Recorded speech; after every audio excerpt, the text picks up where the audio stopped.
Direction la Vendée, à présent, est l'une de ses plus belles plages selon les connaisseurs. La plage du Veillon à Talmont-Saint-Hilaire, un site préservé sans aucune construction en front de mer. À la place, vagues, surf, dunes et forêts, une oasis de nature pour des habitués, toujours en quête de dépaysement. Découverte signée Éléonore Duplay, Sandrine Gadet et Damien Ravelot.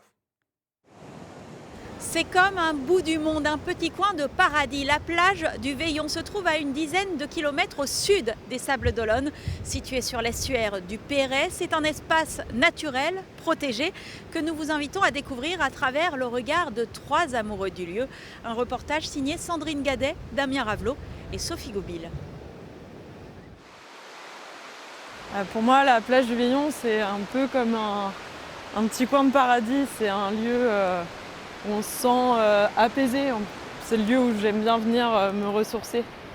Il n'y a que de la nature. Voilà, quand on fait un 360, on voit soit les falaises, les vagues, la plage, la pointe du Perret, la dune. C'est vraiment un endroit magnifique. Avant même de savoir marcher, c'est sur ce rivage qu'elle a appris à glisser. Surf, kayak, paddle et surtout wave ski. Océane s'est domptée les vagues des plus belles plages du monde, d'Hawaï au Pérou. Mais cette championne revient toujours s'entraîner sur son bord de mer favori, où la vague est bien moins calme qu'il n'y paraît. Ça reste une plage capricieuse, il n'y a pas des vagues tout le temps, mais quand il y en a, il y a de quoi s'amuser. Il y a la rivière qui, quand la marée descend, le courant, tous les marais se vident, donc ça fait un fort courant, il y a des baïnes, donc voilà, il peut y avoir des surprises. Les courants de la pointe du Perret réservent effectivement de sacrées surprises. Un jour, un tronc immense s'est échoué. Pendant le premier confinement, François l'a modelé, sculpté à même la plage. Sous ses mains, il est devenu ce grand veilleur au regard malicieux, une relique de mer douce au toucher. Moi j'ai fait 50% du ponçage, le reste c'est le vent et le sable qui vient le caresser au fur et à mesure des tempêtes, des vents.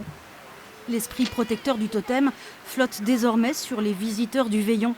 François en a fait un hommage à sa plage préférée. Ici ça s'appelle la Côte de Lumière, jusqu'au sable. C'est pas pour rien, il y a une luminosité qui est incroyable. Moi c'est ça qui me régale, en tant qu'artiste en tout cas, c'est ce qui me nourrit. Et cette plage elle est connue pour être complètement naturelle, il n'y a pas une construction humaine. Elle est restée dans son jus et c'est à nous de la protéger. Protéger ce littoral du Sud-Vendée, c'est aussi la mission que s'est fixée Jack Guichard. Ce scientifique connaît les rochers du Veillon comme sa poche.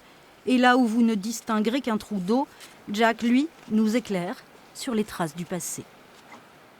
Donc voilà la patte du dinosaure qui avait donc 3 doigts. Le doigt central ici avec sa griffe, le doigt latéral ici et l'autre doigt ici, la plante du pied étant là. Il y a 200 millions d'années, les chercheurs ont réussi à reproduire l'allure que ça avait. Donc vous voyez, on était dans une vaste lagune d'estuaire en fait, et il y avait un fleuve qui arrivait de derrière moi et qui apportait régulièrement de la vase et puis du sable. Voilà, les dinosaures ont marché. Et vous voyez, la couche de sol qu'on voit là, c'est la couche qu'il y avait à l'époque, mais qui n'était pas encore durcie comme maintenant, mais qui était une vase dans laquelle leurs pas pouvaient s'imprimer. Jack ne se lasse jamais de faire découvrir ses pas de Bronte et de Gralator, de partager avec les touristes cet héritage unique en Europe. Ce qui est extraordinaire, c'est que je mets ma main dans le pas qu'a laissé un dinosaure il y a 200 millions d'années à cet endroit précis.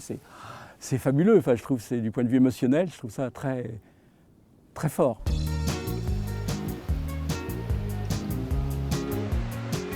Le Veillon, 1 kilomètre de sable fin et blond au bord du monde, prisé par les familles, les sportifs et les naturalistes.